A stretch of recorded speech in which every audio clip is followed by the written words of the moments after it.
Welcome everybody here. My name is Mark Wriggle. I'm with John Levine Success Mastermind. Today is May 13th. Good thing it's not Friday the 13th, right? You know, we have our little things about that, but no, it's Thursday the 13th. And I just want to welcome everybody. Thank you for being here for a general session. And let's see who we got. Just talking to Jane for a bit. Saw John. He's in the background listening and watching. Ego, thank you for being here. Mandy, how you doing? I see Janet and Evelyn. See who here? Sandy from Yelm, Washington, a homebody. Yeah, it's just on the road from where I grew up. And let's see who else. Cyril is here. Javier. And who am I missing? Am I missing? Oh, Gail. There you go. And Daisy is on board now. Before we kick things off here, guys, just want to let you know Brandon and Josh, two of my sons, who had done a gig down in SoCal in the LA area, they were on their way up and to Washington. Brandon's got a big dental appointment on Saturday, so they stopped in and had a night of rest here. They're taking Highway 1 all the way up the coast as a kind of as a reward for some pretty long days down there for the gig they had to do, and they stopped in for a day. So they're getting ready to head out and continue the journey up along the Oregon border or Oregon coast. And anybody who's been in these along the coastline, the western coastline of the United States, especially if you're on Highway 1 or something like that, it's a lot of twists and turns, but really scenic. But you got to be on your game, because if you got fog or rain and other things, as you know, the road conditions can make things look quite a bit more treacherous. But it's good. A couple of brothers are heading up. They've worked together, and now they're spending some time together, quality time together. So, and they're just, I heard the door click downstairs. I guess they're packing the car. So told them, hey, I got some obligations here. And there they are. They're waving through the window. They're out of here. So anyway, okay. So today is the third phase of the 10 management principle phases that I did, and this is the last one. So I'm going to jump right in, and just like I always do. Manny and Carl have just joined. Lindsay, Lindsay, how you doing? Just want to make sure I'm acknowledging everybody. And Edward, okay, make sure I got everybody. Hey, let me share my screen and get this thing going like I always do. And let me get to the start point here. Hang on a second. Okay. So here we are. This is the final. We're on the home stretch. I spend about 30 minutes because I get a little long-winded. I think Glenn and I are from the same mother. I mean, we both kind of start jaw-jacking sometimes, so my apologies. I'll try and work through this as quickly as I can. And then, if John's got something to do, then I know he's got to scoot to do some prep time. But if he's, I just as a courtesy, said this is his environment, to give him the, give the magnet, the Godzilla, the final word in what we do. So anytime in Tunis. First thing I want to do is start off. These pictures are from 2004. This is when I was in Iraq. This is when I was in Fallujah. Just on the eastern end of this, if you notice the HESCO barriers, small story. I'm sitting in, if the lower right side, I'm sitting up in one of these HESCO barrier things up here with a young corporal, and we take some rounds, and they impact within just a few feet of me. And that was actually my first, believe it or not, of all the years I'd been in Marine Corps, was my first experience being on the receiving end of live rounds. And it kind of caught me off guard. I was thinking, I'm this trained Marine, I can do all this. Yeah, I'm ready to go. And you hit it. It's kind of, if anybody's ever shot and you shoot through paper, or if you're down in what we call the butts, and people are shooting at 200 or 300 yards away, and they're shooting through paper that's above your head, and you're shooting for a known distance and score. When these little pieces of metal and brass and lead go through this paper, it's like this. So you hear these little smacks go through the paper. And that's exactly what it sounded like when it hit the HESCO barrier about this far away from my head, 3 of them. somebody was actually obviously aiming at me, and I was looking out being kind of stupid. And the corporal looks, and I go, and I'll try to be, I'll keep it, not so colorful, but I used an expletive, and I said, they're shooting at us. And that corporal looked back at me like I was like, are you kidding me? And at the time I was a lieutenant colonel, and he says, well, no, you know what, sir? and and that was my welcome to combat, and then what these other pictures are, the one to the lower left, that's actually that's in the middle of about a 45-minute firefight that ensued, that we had going on, and that's the eastern edge of Fallujah, at what we call a TCP, tactical choke point, or checkpoint, or we can use there's a couple different terms that we use, and then the HESCO barrier up on top later on after that was done. The guys that we were kind of having it out with, they weren't done yet. And if you'll notice to the top right, that actually is General Sattler. In the middle, that's Colonel Tulin, the RCT-1's commanding officer. And this was the reason why we were there in the first place, is because we were doing a change of command, and doing a tour through the AO, the area of operation, for General Sattler and Conway. Conway was leaving and Sattler was coming in, and that's Sattler in the middle. So they're all talking, and right here, the near left is actually Lieutenant Colonel Olson, who was 2nd Battalion, 7th Marines, CO. And we were out there, and they're just saying, this is what's going on here, and they're just kind of strategizing and talking about the environment. And Colonel Olson says, gentlemen, we've been out here for about 20 minutes, and this is probably not a good idea. We should probably get inside. And it was almost like clockwork. I bet it wasn't 10 seconds. We hear this big hissing noise, and a rocket comes in, and it hits that HESCO barrier to the top left that you see there, and punches that big old hole in there. And we were 30, 40 yards away, and it absorbed most of the shock, but that you can see what happened when it hit. It just that's why we use HESCO barriers and fill them with sand, because they have such great absorption and stopping power. So nobody got hurt, but it was a reminder. Hey, first we get done with the firefight, and it's like, if that's not enough to remind you what you're doing, then you have somebody decides to shoot a shoulder fired rocket at you and wake you up again. And so somebody was glassing us, and anybody who hunts knows what glassing is. You got your binoculars, and you're looking out there. I'm sure somebody was keeping an eye on us, just like we're doing on them. And this was just a reminder. So in any case, that's a long ways in the past. That's now 17 years since that happened. So I'm older, more wrinkles, and a little fatter than I was back then. So the final 10, let's get into the final 10 management principles. You can take a quick read through these. What we've been covering, and I have a summary slide as well, but this really is just how we work with people, how we adapt, how we overcome, how we keep our competition off balance if we can do that, or how we work inside. We've talked about the OODA loop before, working with technologies. I've got to tell you that, and I'll get to this in one of the slides here in a little bit, but and matter of fact, I think I'll just kind of move along. We can, just like I've done with each one of the other presentations, I'll go into each one of these 10 and provide some specifics in each one of these areas. But the Marine Corps, it used to be when I was young in the Corps, and this is back in the 70s, and there was still kind of this transition going. We still are an organization that you have a command, and you have direction, and you have orders, and you follow those to the letter pretty much as you can. But we all, in what we're dealing with these days too, we're all dealing with technology. And although one could argue that we've been dealing with technology for a couple centuries.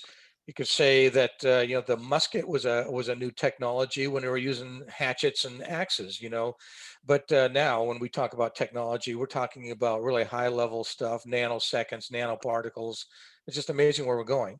And the reason I'm bringing this up is because while we talk about technologies, and advances and our willingness to adapt and try to bring in those technologies. Part of what I'm going to talk about today is going to say, yes, it's great to have technologies and learn them and adapt with them and be able to use them to support oneself and to compete against others and or to defeat others.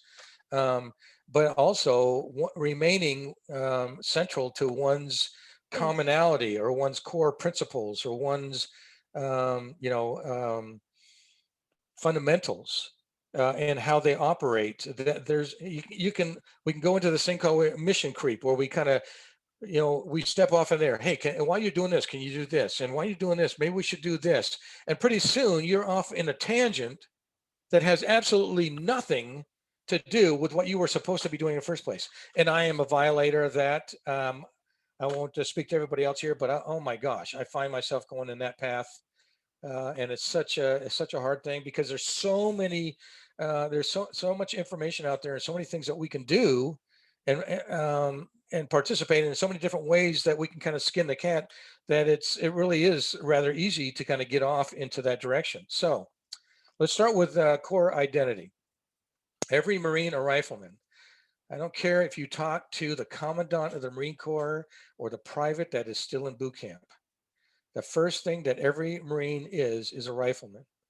I don't care if they are in admin, in logistics, in communications.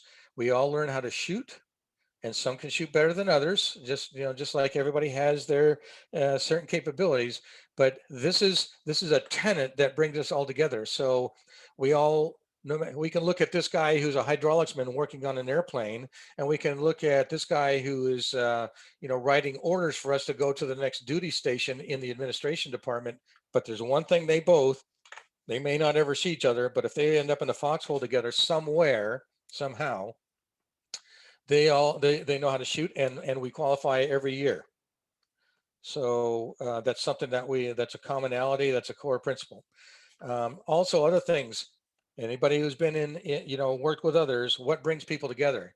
Well, one of the things that bring people together is if things are, what happens when we have hurricanes or acts of God, so to speak, and the climate is just totally changes, or disasters of some sort, or man-made disasters, people that do heinous things to each other. There's a tendency for us to pull together, and that common thread that brings us together and binds us together. The foxhole buddies kind of principle, so to speak. Traditions. We work within certain organizations. The Marine Corps is certainly one of them. But whether it's the military or you have a corporate entity that you've been working with, the Boeings and Intels of the world, or the HPs. I say Hewlett Packard had they were well known, or IBM I think was another one that was well known for very specific kinds of corporate culture. And corporate culture doesn't have to necessarily be just with a certain corporation either. If you're within, say, a larger entity, like all these corporations that work within and compete against one another in the Department of Defense environment, back on the East Coast, for example, in Maryland and DC and these other things, and they're looking for these integrated logistics system bids, and they're building these technical and management manuals that are 200 or 300 pages each, and they're bidding for these 2, 3, 4, $10 billion contracts. They all know each other, and I hate to say it, but there's a bit of nepotism here that goes on too, because guys might not get Wiley might not get a certain win the certain bid, but Northrop Grumman does, and there's a bunch of people that know each other, and they say, well, we need 150 people, or we need 230 people over here working it. So hey, send your resume and let's take a look at what you can do and see if we got a good fit here. And people just move back and forth. But that culture as a whole is a very real entity. It's very large, and you may have specifics with certain companies, but in this larger scheme of things, it's a much larger culture. You have cultures that exist within nations. So, pick your potion, pick your scaling, but culture is a determinant that causes us to have these core identities that we can relate to one another. Strength to weakness. I'll talk just briefly to this. Back in '97, I was part of the first, and it's in this book too, of the Commandant's Warfighting Lab. And we got involved with testing a lot of different systems, new tactics, new technologies, new weapon systems, etc. In that, we have some fundamental things that we still do. MAGTF. What is a MAGTF? Marine Air Ground Task Force. That's what it is. Air and ground combined. What's CAS? Combined Arms Exercise. This is all live fire. What's the best way to learn? Do it over and over and over again as if you were doing it. When you play as you practice, right? So one thing about the Marines, when they go up to 29 Palms, and the Army does some of this over Fort Irwin and other places around the world, I'm sure there are other militaries that do it too. We use live ammunition, we use live bombs, live artillery, and we have to be very careful about these scenarios that we run, because some people do get hurt. Occasionally we do kill somebody, a friendly. Sometimes that just but if we don't train as though we are going to, it reduces the effectiveness. Using and when I looked at something like speed and momentum versus terrain, say that a competitor or your opposition has an ability, how do you stop that? Well, one of the things that you can do to create interference in a football field, you got guys called receivers, and then you got guys called defensive backs, and they try to interfere with them or try to intercept the ball when it's coming through the air. All these kind of things that are defeatist against your competitor or your foe. Use your strengths to their weaknesses, and rest assured that your competitors are attempting to do the same thing to you. And I bring all this up, and these things, these are all fundamental principles. We all know this stuff. This is how we operate, even in the corporate, the Amazon world, the channel world, and the e-commerce environment. Speed, flexibility, adaptability, etc. Marines were known for something else, and some people may not like it, but we don't like to play fair. In an environment like that, you can say, well, that's not a fair fight. We like to hit first. As soon as we know we can, we like to hit hard and often, and as consistently as possible. We're not there to play games. We're there to win, and we're there to defeat. And now there's another component here. And old General Mattis, my old boss, he used to say, no better friend, no worse enemy. So we do a lot of what we call HA/DR. When I say this, it sounds like hater. No, it's HADER, Humanitarian Assistance and Disaster Relief. So we go to parts of the world, and we have these big carriers, the Navy does, and we go into these disaster areas, and we pump fresh water in, or we take care of people. I participated in some of that in Kenya, where we did civic action projects, and the engineers were there, and they made cisterns. And while this is all going on, is sort of the hearts and minds side of the house, and taking care of the local people and fixing them up. We had a guy who had a rhinoceros bite on his forearm, and it was festering, and he almost lost his arm, but the medical guys were able to fix it. Those kind of things leave, kind of a good taste and a good flavor in people's mouths, about the population. Well, what's going on in the background? Well, that area of the world is also, there's an administrative area that moves up between Somalia and through Chad and and those regions in northern Kenya, and like up by what's the I can't remember the name of the town off the top of my head, but they move weapons, and it's not anything new.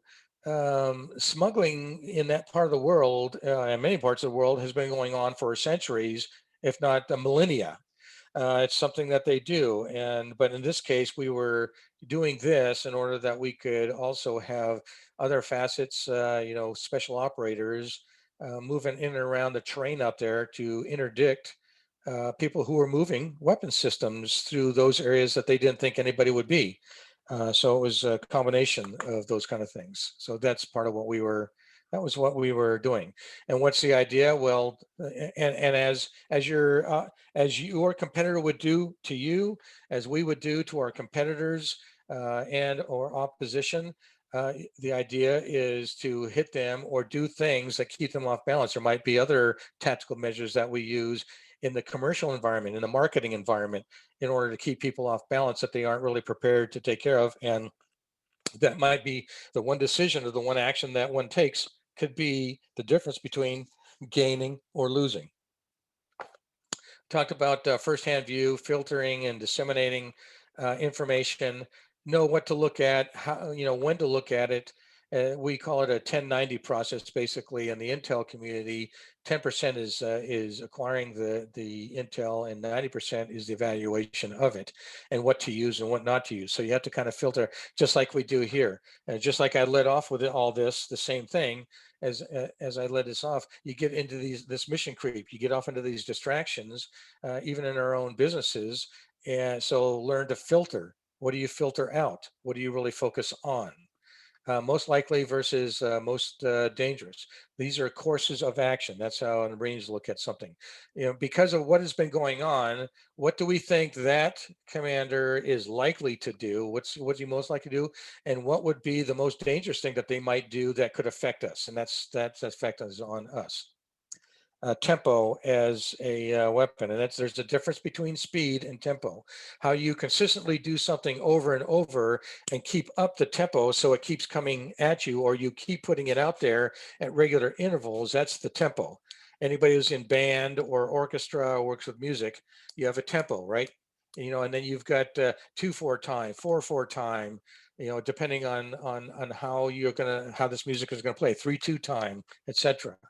Repetition versus velocity. Again, how often is this stuff doing it? How many times do you do it, as opposed to the speed in which it comes in? And not saying that speed isn't relevant or isn't a useful tool, but just trying to explain the difference when you look at something like that. So in the competitive market environment, we talk about PPC and these other things. How often are you putting these out? How effective are they? What changes does one have to make? Doesn't mean that you have to always put it out and just keep coming at at the speed of heat, and just kind of throwing everything at the wall until something kind of sticks. There's a repetition, and then getting the feedback from the marketplace to see what is working and what's not. Are people buying my product, like on Amazon, or is this just, maybe it's the wording of something? Maybe I'm putting it there and it's not moving me up the page. It's not getting me better or more frequent purchases. So you have to make some adjustments to that. In the planning aspect of this, and again, I'm going back to the book. Personal experience working in operations, working in future plans, working in current operations. Tell you, the simpler it is, keep it simple, stupid, the KISS principle. I can't say that enough, because the more that people have to remember, the more they're going to forget. So keep the thing, keep information that one gives to somebody as simple as they can, and allow for room to be flexible and to adapt on the fly. What is it? A plan's only good to the point of execution. I mean, after that, all bets are off, and then you're dealing with the real world, and you have to adapt and be flexible. I put in there, plan early, plan thrice. That was a little saying that we had when I was actually at that special MAGTAF in '97, the Commonwealth Warfighting Lab at Camp Pendleton. And the planners, they would put stuff together and they'd spend hours and hours putting this stuff. And they'd come out there patting themselves on the back like, oh, this is just great. And then General Krulak, the commandant, would come out, and when he'd come out and visit, he was in the area and he would come out several times, and he would ask a question, and then you could just see the eyeballs and the faces go like, I wasn't really expecting that. Hey, wait a second, this is supposed to be a great plan. The general's supposed to just love this. And you could just see, and we'd all look at each other like, I'm glad I'm not a planner, because you think just because you put a plan together that life is going to fall in place, and it's all, and nothing could be further from the truth.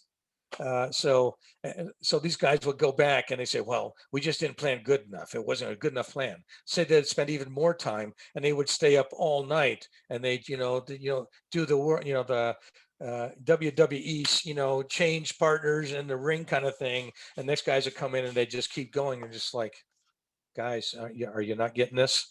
So just because they can't see the forest through the trees. But so just keep it simple. Don't spend a huge amount of time. Not saying to be stupid about it either, or not be prudent about it, and take certain things into consideration. But not keeping things to the lowest common denominator as simple as possible, so that all people in the chain who are going to have to implement this plan understand where they fit in it and how it's going to be implemented. Doctrine. The Marine Corps is certainly an organization that has doctrine. And I mean, for how many decades did we live, in the amphibious world? We are brought to some place by naval ships. We do an amphibious landing. We go on shore on the littorals. We move inland. Then we had airplanes. So then we start jumping out of airplanes, or we land in an area that's already been secured, that is relatively benign, and put security around the base.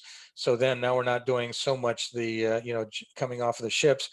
Things change. You got to be able to adapt in doctrine. It's one thing to say, yeah, we have this doctrine, but you got to be willing to make changes. But the changes need to be prudent.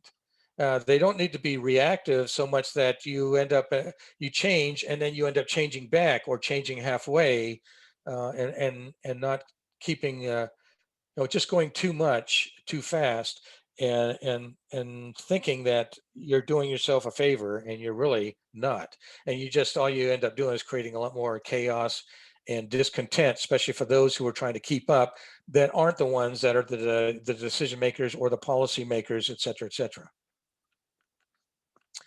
Experiment obsessively. Again, I had mentioned the special MAGTF in '97, and we did a lot of that kind of stuff. There was some really amazing technology that was coming out, 3D technologies that allowed commanders now, if they were in a flotilla and they're on the way to a foreign land, and they don't have to fly over to another ship. We're here on a Zoom call, okay? The stuff that was kind of an early remnants, or the early stages of Zoom calls, except we also had 3D imaging, where we could literally create, just like you see in all these combat videos and stuff that people are doing these days. That's kind of where a lot of this came from. And you had these moving maps. You could literally put your hands on a table and move it around and say, well, what about this? And you could move your hands up and down, and it would change the angle and the deflection. And the first time I'd seen this, I was just like, wow, this is really amazing. If you wanted to get closer, you could go closer and further away. I was just absolutely amazed. And then there was stuff out in the field that guys were doing. People were dropping a 463L pallet is what they put in C5s and 141s, these military aircraft. You see these big silver pallets that are about 6 feet by 6 feet across, and they strap all this gear on them, and they throw them out the back of C-130s and 141s at high altitude.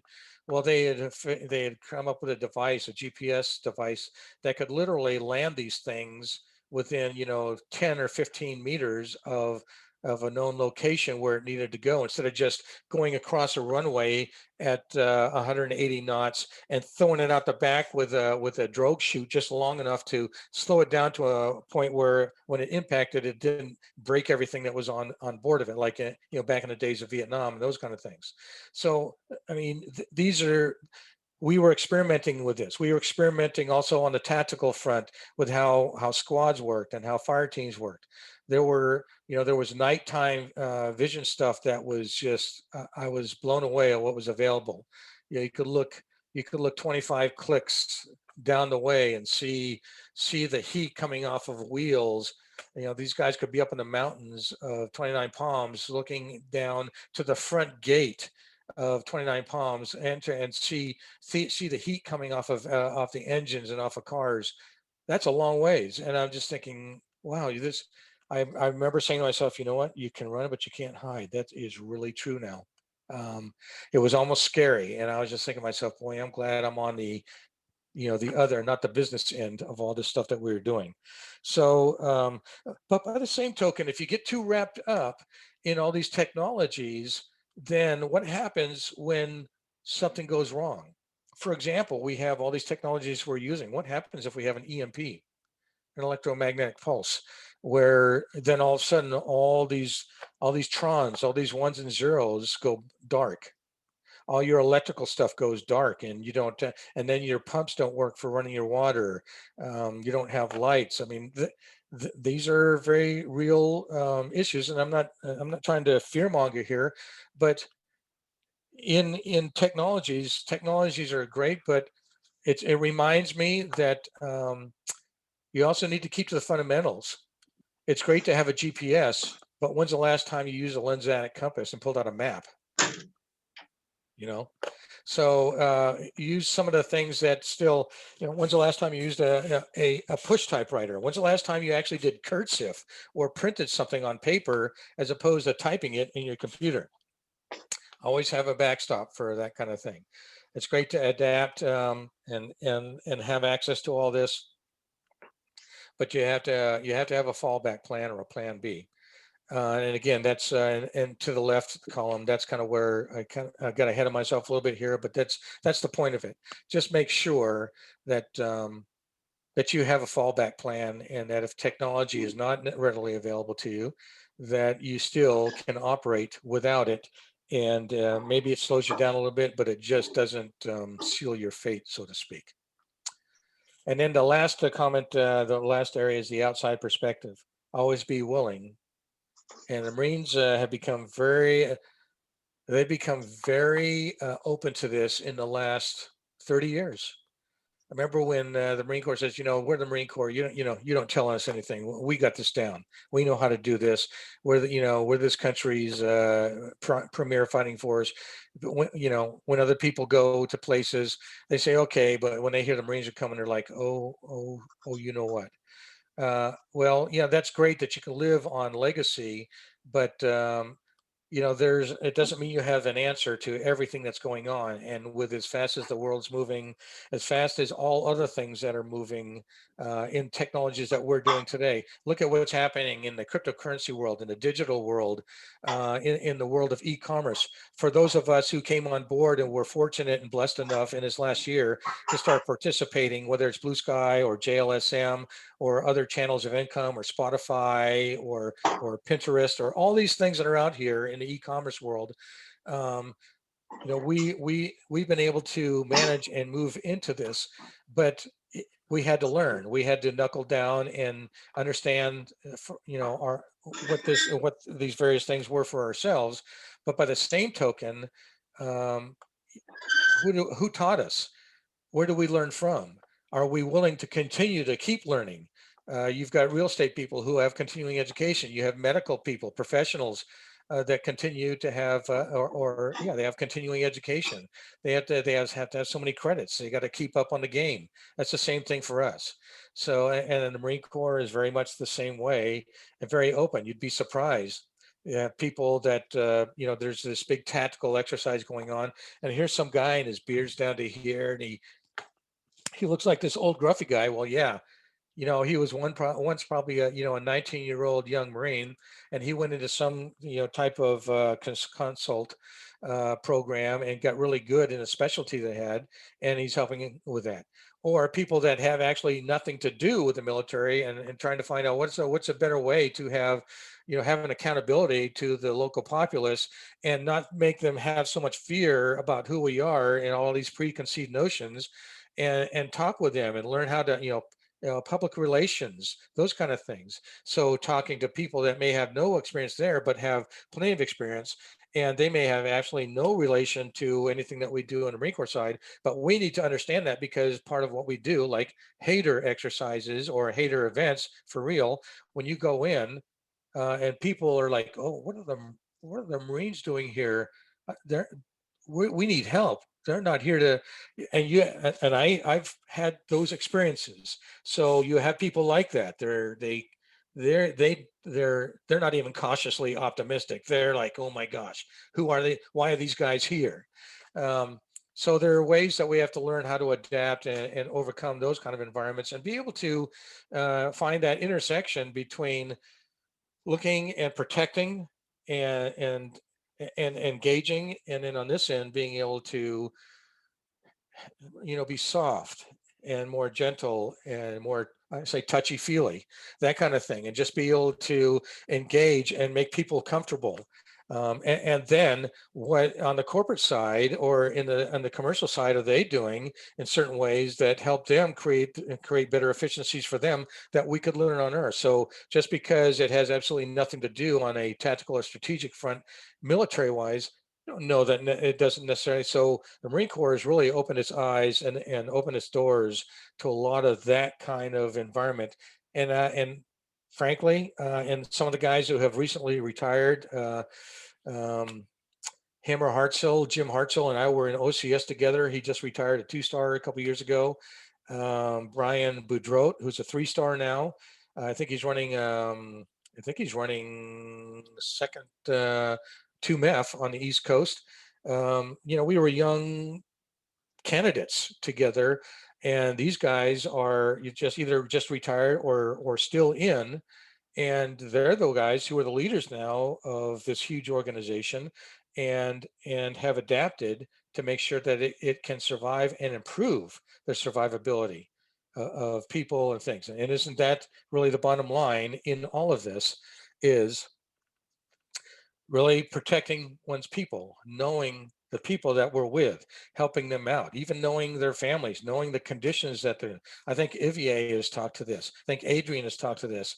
I think just about anybody who's had any of the facilitating sessions has talked to this one way or another about the people that we work with, the organizations that we have, and even in customers, we in customer service, taking care of people, and so they feel like, wow, this company and this product works really well for me, and these guys care about what I think about this stuff. So, I mean, that's really where all this entails.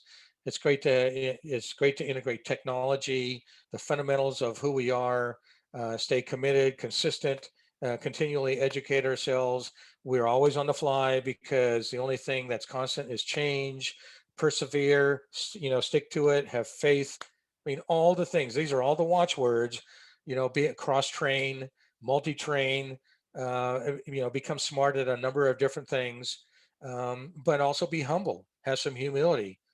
Be careful of hubris. It can get in your way, and I've violated that tenet many times in my life too. So this is not something that I take lightly, and just be able to work with another in this environment. I reach back to John again because it's this environment that has really opened me up and allowed me to be able to engage this way. Um, and I'm just really thankful for it. And I just have so many friends and family members and associates now that have so many different capabilities that I feel blessed. I'm just really happy that I'm even here today, and I'm grateful. So with that, I want to say that is the end. I'll stop my share, and I will open up for anybody who wishes to step out here. Yeah, I did use up, well, yeah, about 35 minutes ish. So we'll get a little bit of time in case anybody wants to step out and say anything. And if not, I'm looking for, is John still here? I don't think he might have had to go, but yeah, I think, let's see, I don't see, I was gonna, open up for John if you want to. Hung San, or wait, Janet's first and then Hung San. So Janet, come on out. Go for it. Yeah, thank you. Well, Mark, you said so many things, and I was taking screenshots of your slides to go back and remember them later. So many good things, but we who are not military can often think of tough guys, and certainly that's needed in many situations. But you also brought up, being soft, being part of the people, knowing who you're working with. And and that's true for, I would say, policemen on the beat, knowing their neighborhood.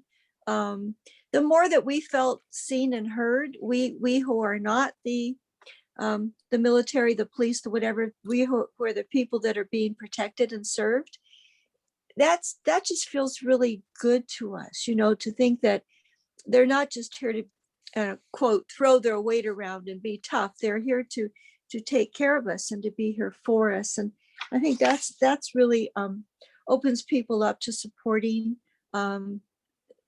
being supportive of each other is so important. And you also brought up things about a kind of keep your fundamentals, know your fundamentals. We are so dependent, as you said, GPS and all of that. That's all of those satellites up there. But we have warning after warning that those could come down. Those could be for however they do and whatever warning. If we don't have electricity, I think how different my life would be if I didn't have electricity. And, I just got, while you were talking, there was a phone call came in, and it was from Pacific Gas and Electric in Northern California, saying there's going to be an outage in my area. And I'm thinking, okay, so there goes so many things that I depend on or work with. So, why do we have candles or flashlights if the electricity goes out? And of course, you touch my heart, writing longhand, being able to write. GPS, can you read a map?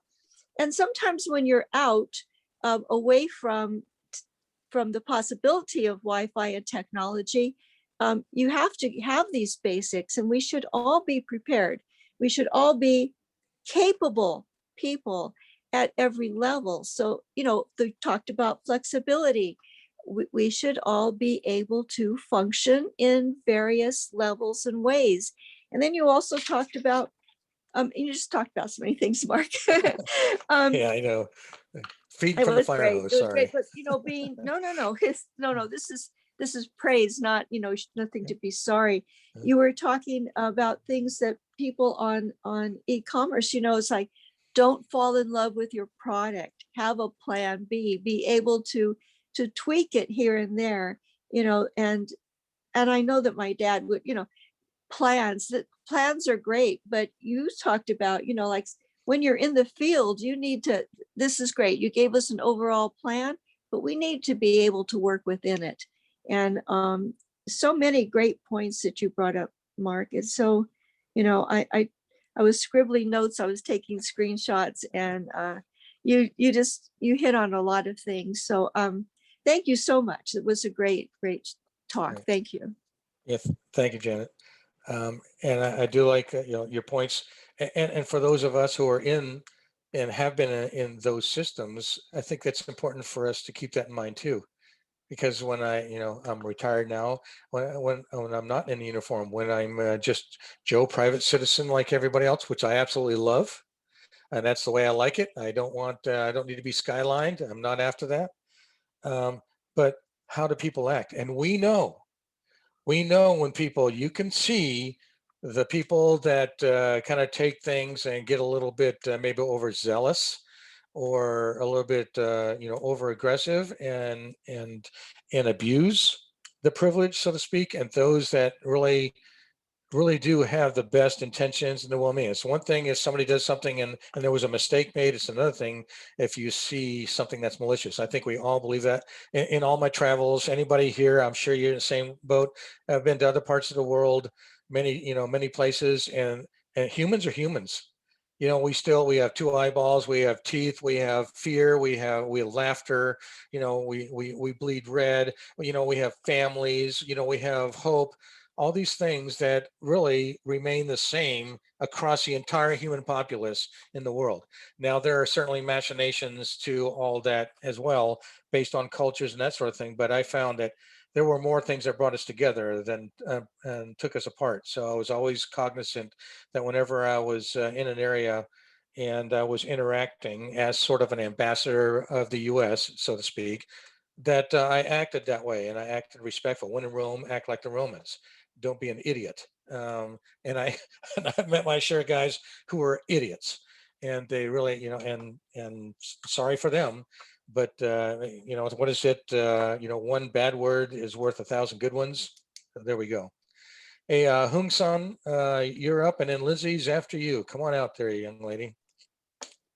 Oh, Hi, Mark. Hi, everyone. Thank you so much for today's talk. I joined a little late, so I didn't catch the beginning. But like Janet, I was like writing notes and doing screenshots because I was like, okay, I want those screenshots so I can go back and reference it. But yes, Mark, you touched upon a lot. But I mean, for me, like from what like I, for me that I could like really relate to, like what you talked about, like the fundamentals. I mean, that's always true, um, like whether, in the military or in real life, like our, how do you say, like we always have to keep in mind like the fundamentals and what really makes sense and is true.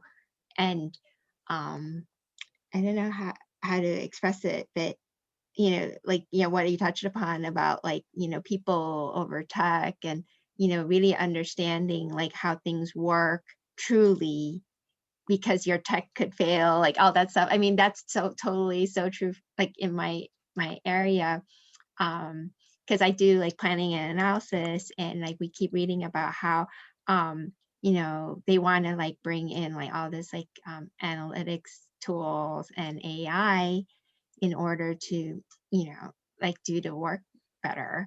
But for me, like I see it as an opportunity because like, of course, like we need to like train up and learn about it, but it's important that we really understand the fundamentals, because it's the humans who who figure out what inputs to put into these fancy systems so that they can help us like spot all those patterns faster and analyze data.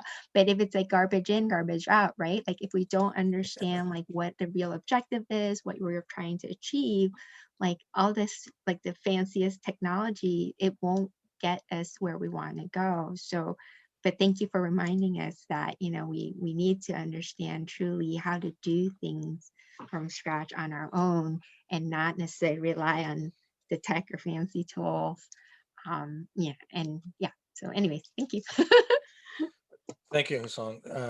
I think you make a really valid point. And people that are in your line of work where they deal with analytics and AI and high level technologies that are, and all this implementation that's going on, I'm sure, I mean, you're talking to people who they're where the rubber meets the road. They're watching all this in real time and have to understand what it really means too if something goes awry, and then how to react to it. Because if things, I mean, I see John's back up here. I was a guy back in my 20s that was kind of into Porsches. I liked old Porsche 911s and I helped Ooh. rebuild them with guys. And so, and those cars and the engineering that goes into that, and I know he has an appreciation for that too. But you have to really understand what those, what that engineering can do. But you also have to know what the limitations are. How far can you really take that, and appreciate what it is, and when one is doing it themselves, or if you're going to make adaptations or changes, what those mean in the effect, the overall effect. What are the unforeseen or unanticipated consequences, etc., or something like that. So, a great point. And so I was, yeah, gigo. I love that term. That's right. Garbage in, garbage out. Yeah. So, yeah, Thank you. you bet. Hey, Lindsay, I see your hand up. Come on out there, Ms. Dollar. Hey, How you? yes. Well, I'm good. How are you? You're doing great. I was thinking too when you were talking about the fundamentals, and with like kids now don't even know, they don't know how to write in cursive. I've gotten thank you notes back from kids that can't write in cursive. And it's like, I mean, honestly, my 12-year-old, I don't know that it really is a frustrating process to try to work with him on that. 14-year-old, he's got it. But I'm not sure about, I don't know. They're not teaching them, but at some point they're going to have, even his print is hard to, he can type now. But it's like at some point you're going to need to know how to write your name anyway. So, I mean, I don't know. With that, and, but yeah, it's like when plans change, you got to know the basics. That's kind of, but I went all over the place with my notes. So that's I just bring it back to the basics. You talk about cursive. I can remember, in very early days, you had those little 1-inch solid lines with that dotted line through the middle, and you're And then doing the A's and the B's, and then like the and house with the upstairs and the downstairs. I've yeah, drawn that for my child so many yeah. times, and he'll put an X over it. He's like, "Oh, no, Mom, It, really?" I'm like, it "No, seems, this is very important." yeah, it seems crazy, But, but you got to start somewhere learning those yeah, things, and yeah, you start at the beginning, and there's a yeah, progression in these things, and even at this age, and if you what's I don't remember who said this, but it's something along this paraphrasing, when you quit learning, you might as well just be done, you start dying. because that's right, yeah, because we're learning our whole lives, and we ought to be, should never stop learning. Yes, So absolutely. all right, Uh, thank you. Anything else? Sorry, Lindsay, didn't mean to interrupt. no, I was just saying I agree 100% with that. You stop growing, you start dying. That's Yeah, all righty, so. thank you. Thanks. Hey, I don't see anybody else's hands up. So, hey, Mr. Lavinia, the Godzilla of our session here, you want to step out here and say something, sir? Yeah, there's a couple of things that came up for me while you were giving your experience, and one is that these are experiences that many of us haven't experienced. Like, with the whole military thing, I haven't done that. There are people who have, and there are people who have done it more lightly than you. I mean, you got to a high rank, right? A relatively high rank. That's not, I mean, you weren't, 4-star general, right? I suppose, could you have taken it that far? So I don't know, right? There's a lot that goes into How that. about that? Right.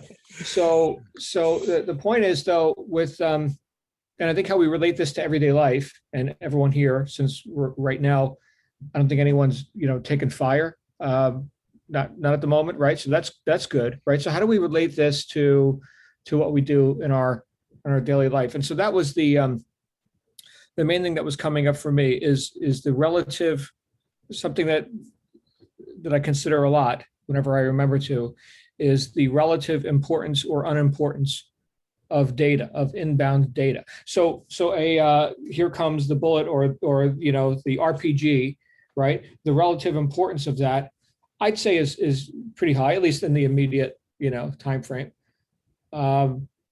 We deal with what is, and then we can get on to the rest of our plans. And while you were talking, it was just something that Mike Tyson said, of all people. I'll quote Mike Tyson. Everyone's got a plan until they get punched in the face, right? So where are we going with all this? I'm not sure, but I'll tell you what, vicariously, I get to experience more of another reality through the tales you tell. You've got some experiences here, Mark, and I guess that just allows me to be more grateful for the fact that we're not taking in inbound fire. We get to work our plan. All right, so that's I don't know how profound that is, but that's what I got from today. Thank you, John.